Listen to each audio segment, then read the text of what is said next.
사실혼의 경우 를 인정하지 않고 있습니다. 사실혼 배우자 사이에서는 어떠한 법률적인 보호를 받게 될까요?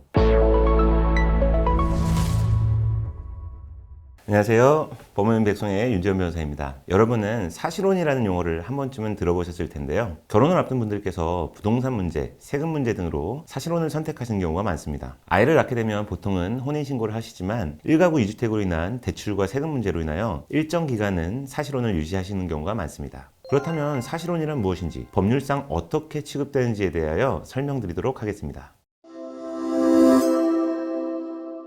사실혼이란 혼인신고는 하지 않았지만 부부처럼 함께 생활하는 관계를 의미합니다. 보통은 결혼식은 올렸지만 혼인신고는 하지 않은 경우를 말하기 때문에 단순한 동거와는 차이가 있습니다. 법원이 사실혼을 인정하는 기준은 몇 가지가 있는데요. 먼저 가장 중요한 것은 혼인에 대한 의사가 쌍방에게 모두 존재해야 합니다. 일방은 혼인의 의사이지만 일방은 단순한 동거로 인식했다면 사실혼으로 인정받기는 어렵습니다. 다음으로 사회적으로 부부로서의 모습을 보였는지도 중요합니다. 다른 사람들이 있는 가운데 서로의 호칭을 부부를 의미하는 단어를 사용했다면 사실혼 관계를 인정받을 가능성이 높습니다. 그리고 경제적으로 공동생활을 유지하였는지도 중요한 기준이 될 수 있습니다. 함께 생활했지만 각자 독립된 경제생활을 영위하였다면 사실혼 관계를 인정받는 가능성이 낮아집니다. 하나의 판례를 소개해 드리겠습니다. 대법원은 혼인을 전제로 수개월간 동거하였다고 하더라도 그 동거 기간이 아주 길지 않았고 결혼식이 무산되자 동거를 곧바로 중단한 사안에 대해서 당사자 사이에 혼인의사의 합치나 혼인생활의 실체가 존재했다고 볼 수 없다고 판단했습니다. 즉 결혼의 약속이 있었다고 하더라도 실제 결혼을 시작했다고 보지는 않은 것입니다. 사실혼 배우자 사이에서는 어떠한 법률적인 보호를 받게 될까요?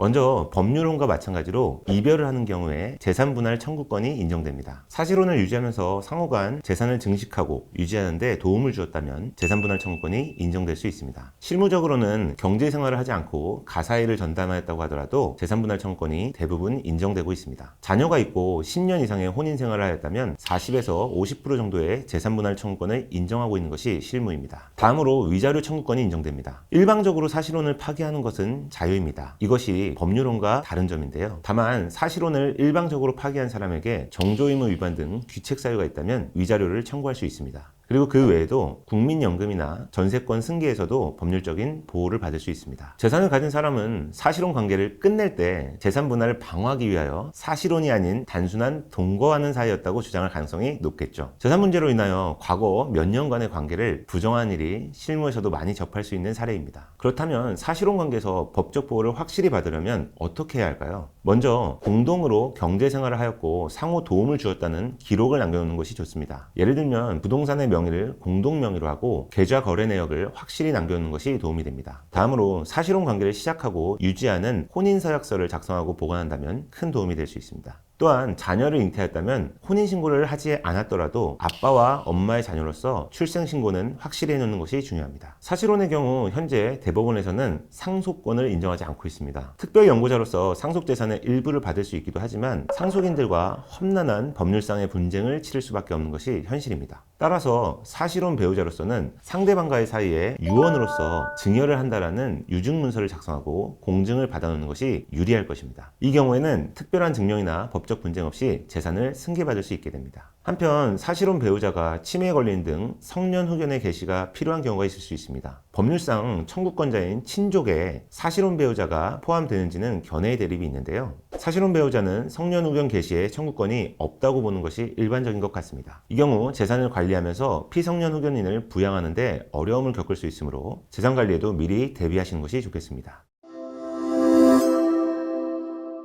오늘은 사실혼이란 무엇인지 그리고 법률상 어떠한 보호를 받는지에 대하여 알아보았는데요. 법원에서 인정하는 권리와 그 한계를 잘 알고 계신다면 이후 분쟁의 해결에 큰 도움이 되실 것으로 생각합니다. 내용이 유익했다면 구독과 좋아요, 알림 설정도 부탁드립니다. 감사합니다.